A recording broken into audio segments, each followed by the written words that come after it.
തഖ്വയാണ് വിഷയം.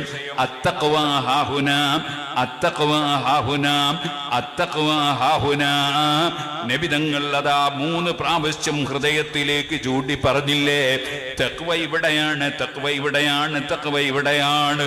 അതെ, ഒരിക്കലും ഒരു അഹങ്കാരിയാകാതെ, വിദ്വേഷിയാകാതെ, വൈരാഗ്യം വെക്കുന്നവനാകാതെ, അസൂയ വെക്കുന്നവനാകാതെ, വേറെ ആരെയും നിസ്സാരപ്പെടുത്താതെ, ആരുടെയും ഗീബത്ത് പറയാതെ, ആരെയും കുറ്റപ്പെടുത്താതെ, ആരെയും തമ്മിൽ തെറ്റിക്കാൻ വേണ്ടി ശ്രമിക്കാതെ, ഒരു പണ്ഡിതനെയും നിസ്സാരപ്പെടുത്താതെ, ഒരു മുതഅല്ലിമിനെയും നിസ്സാരപ്പെടുത്താതെ, എന്തിനധികം പറയണം, യാചിക്കാൻ വേണ്ടി വന്ന യാചകനാണെങ്കിൽ പോലും നിസ്സാരപ്പെടുത്താതെ, അല്ലാഹുവിന്റെ അടുക്കൽ എന്നെക്കാൾ എത്രയോ സ്ഥാനം ഒരു പക്ഷേ ഈ യാചകനായിരിക്കാം.